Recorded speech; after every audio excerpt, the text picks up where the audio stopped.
University இதோட வந்து நிற்கிறீங்களா?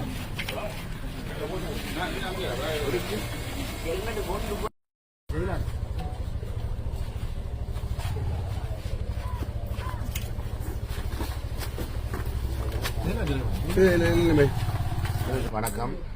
இன்றைய தினம் 2024ஆம் ஆண்டுக்கான பாராளுமன்ற தேர்தல் மிகவும் பரபரப்பாக நடைபெற்றுக் கொண்டிருக்கிறது. இந்த வாக்களிப்பு நிலையத்திலே மக்கள் வரிசையில் நின்று வாக்களித்துக் கொண்டிருப்பதை அவதானிக்கக்கூடியதாக இருக்கிறது. மக்கள் மிகவும் ஆர்வமாக இந்த வாக்களிப்பிலே கலந்து கொண்டிருக்கிறார்கள். இந்த தேர்தலிலே மக்கள் இளையவர்களை புதியவர்களை பாராளுமன்றத்துக்கு அனுப்ப வேண்டும், ஒரு மாற்றம் வேண்டும் என்கின்ற ரீதியில் அதிக அளவில் வாக்களிப்பில் ஈடுபட்டுக் கொண்டிருப்பதை காணக்கூடியதாக இருக்கிறது. அந்த வகையில் நானும் இன்றைய தினம் தமிழ் மக்கள் கூட்டணியுடைய மான் சின்னத்துக்கு வாக்களித்து விட்டு வந்திருக்கின்றேன். நான் வலுவாக நம்புகின்றேன் இந்த தேர்தலிலே தமிழ் மக்கள் கூட்டணிக்கு அமோக ஆதரவை தந்து இந்த தேர்தலில் ஒரு மாற்றத்தை ஏற்படுத்துவார்கள். இளையவர்களை புதியவர்களை நாடாளுமன்றத்துக்கு முக்கியமாக அனுப்புவார்கள் என்ற அசைக்க முடியாத நம்பிக்கை இருக்கிறது. இந்த நம்பிக்கையோடு நான் உங்களுக்கு வாக்களிப்பு நிலையத்தை விட்டு செல்கிறேன். ஓகே. இன்று என்னுடைய ஜனநாயக கடமையை முடித்துவிட்டு வந்திருக்கிறோம். மக்களோடு மக்களாக இருந்து மக்கள் சொல்லும் செய்திக்கு காத்திருக்கிறோம்.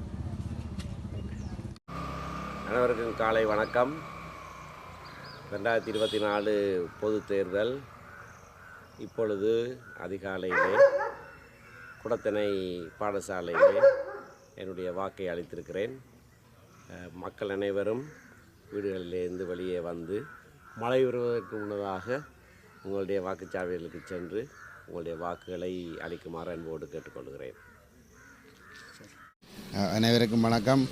இன்றைய தினம் காலையிலே கரவட்டி துன்னாலையில் இருக்கக்கூடிய துன்னாலை காசிநாதர் வித்தியாலயத்தில் என்னுடைய வாக்குகளை நான் செலுத்தியிருக்கின்றேன்.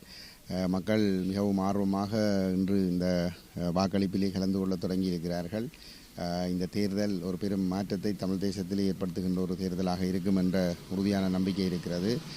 கஜேந்திரகுமார் பொன்னம்பலம் அவர்கள் அதிகூடிய விருப்பு வாக்குகளை பெற்று வெற்றி பெறுவார். அத்தோடு வடகிழக்கிலே குறைந்தது 15 ஆசனங்களை நாங்கள் பெற்றுக்கொள்ள வேண்டும் என்கின்ற ஒரு எதிர்பார்ப்போடு, இது எங்களுக்குரிய எதிர்பார்ப்பு மட்டுமல்ல, மக்களுக்குரிய எதிர்பார்ப்பாகவும் அந்த எதிர்பார்ப்பு இருக்கின்றது.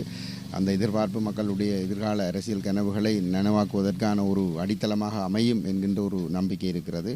அந்த வகையிலே எல்லோரும் காலையிலேயே சென்று வாக்குகளை வழங்கி தமிழ் மக்களுடைய எதிர்காலத்திற்கான அந்த வாசல் படியை திறப்பதற்குரிய அந்த பணிகளை செய்யுமாறு அன்பாக எல்லோரையும் கேட்டுக்கொள்கிறோம். நன்றி.